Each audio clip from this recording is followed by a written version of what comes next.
I believe I told you a story a couple, 3 years ago. I don't remember whether I did or not. I don't remember what I said last week. But it was a good story, and it's got everything to do with today, so I want to share it with you once again. I was in Williamsburg, Virginia, and I was doing a seminar for military couples. And right before break time, a wife asked me a question, and the question was about deployment. And I gave her an answer, but I knew it wasn't a good one. And I knew it wasn't what she needed. And they deserve my absolute best because they give their absolute best all the time. And so I went out at break time, and I was really frustrated with myself. And I was going through my brain, what should I have said? What should I have said? What was the answer that she needed? And as I walked around there in Williamsburg on this beautiful green lawn, I looked up. There was sort of a rise. And I looked up on the rise, and there was an old fellow walking around up there. I don't know why you know old guys just by their silhouette, but we do. My kids can pick me out of a crowd a mile away just by the way I walk. And I knew that was an old man up there, and I saw a cap. And I thought it was probably a veteran's cap because it had the leaves on it. I'll make it a habit to always thank veterans for their service.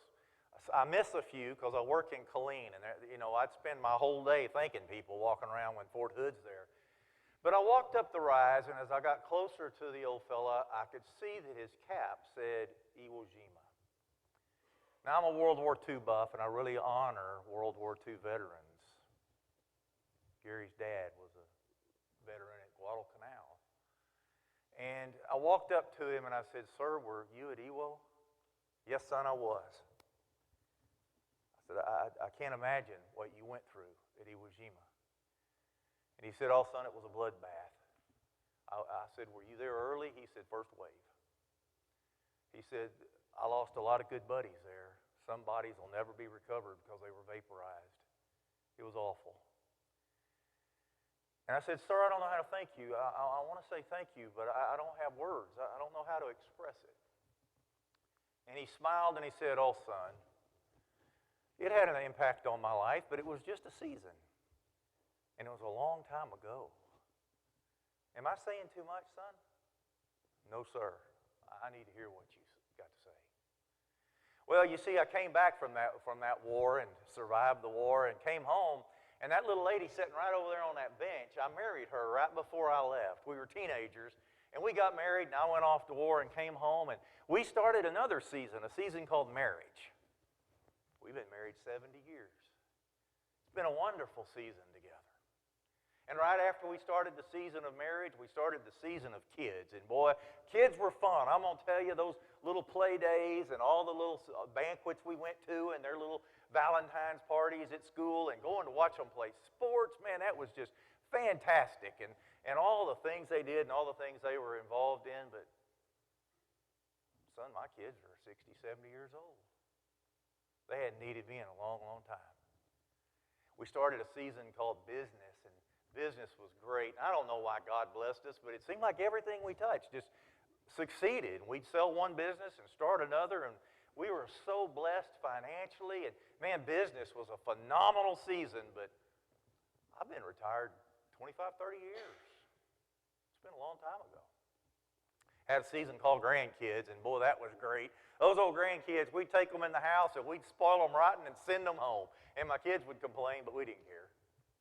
That was a wonderful season. I got great grandkids. I don't even know how many great-grandkids I got. And then we started a season called retirement, and it's been good. And God blessed us, and we've seen the whole world. There's hardly anywhere we haven't been. We've traveled and seen the world. We've seen the Sphinx. We've seen it all, son. It's been good. That was a good season. Well, we're in another season now. You see, son, she doesn't know who I am. She has dementia and Alzheimer's, and it's bad. She's still as sweet as she's ever been. I don't know why she trusts me. She just does, but most days she doesn't have a clue who I am. And I take her to nice places like this, and we stay in nice hotels, and I take care of her, and she'll die pretty quick, son. And when she does, it won't be long for me. I'm just living for her. I got a lot of ailments, a lot going on. God's blessing me by His grace to live. And after I bury her, I'm sure I'll be back right behind her. But it's been a fantastic life, season after season. I hope I didn't say too much, son. Oh, no, sir. I needed to hear what you had to say. And he taught me in that little bit of time more than I think any graduate professor ever taught me in a full course. It's just seasons. That's what it is. First, second, third, and fourth, and fifth, and middle school, and seventh, and eighth, and high school, and 10th, and 11th. How did that get here? How could they possibly be seniors? And it goes just about as fast as I counted, just like that. And all of you understand seasons. We know all about them. We've been through a whole bunch of them, some more than others, but we know.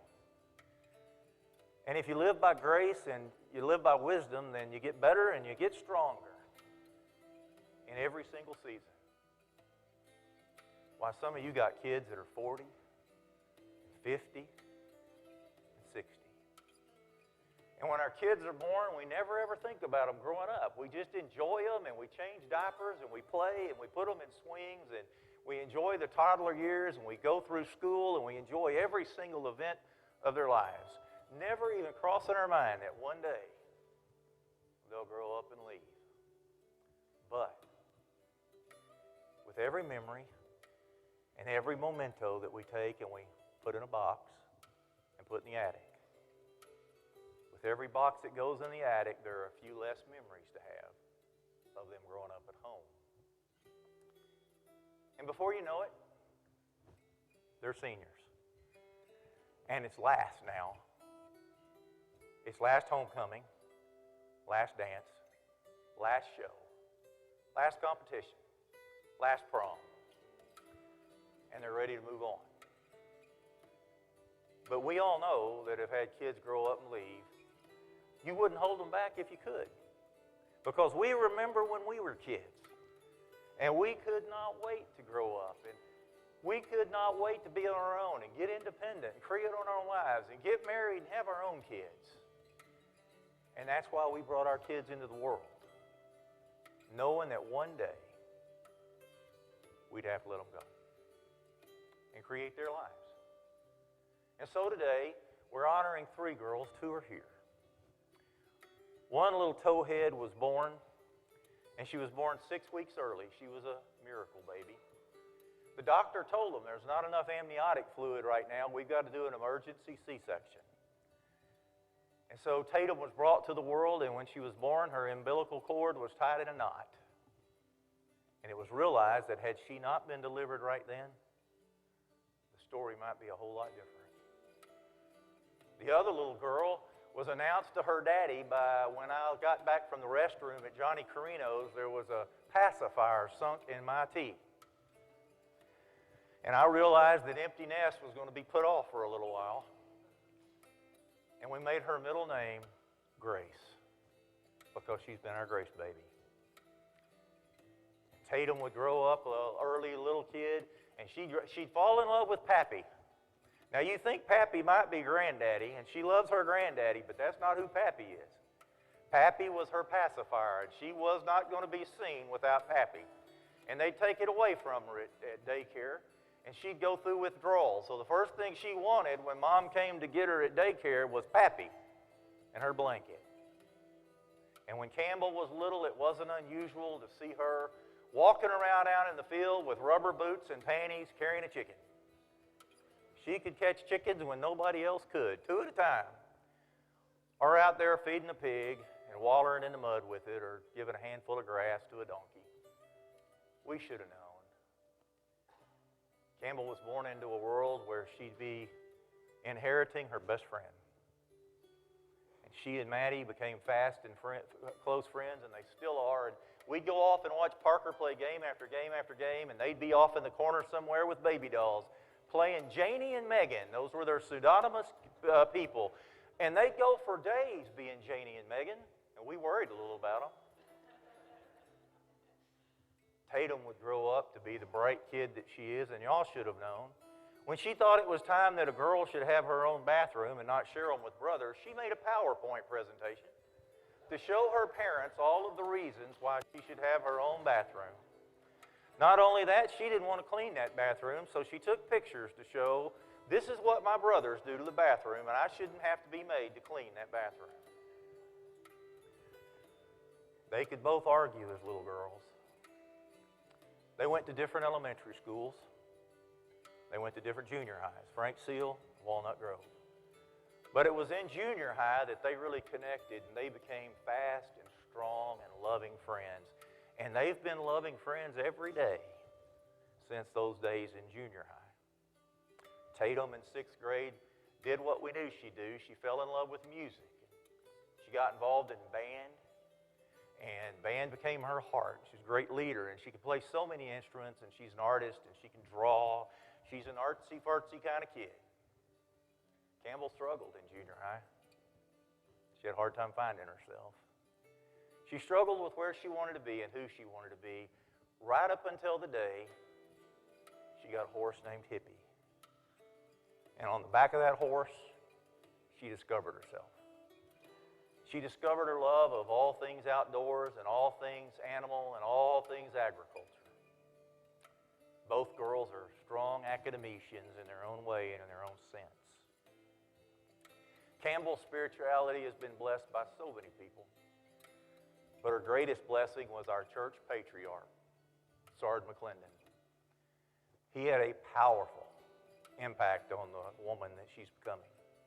And both girls have been impacted by all the ladies of our church.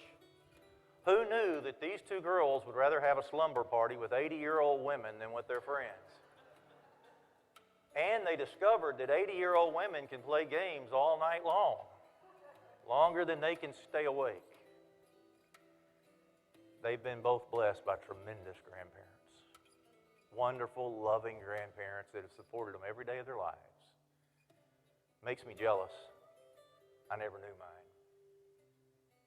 Tatum is a strong and quiet, non-judgmental, accepting girl and a leader in her own style. Campbell is a vocal, strong speaker, great leader, became the president of FFA.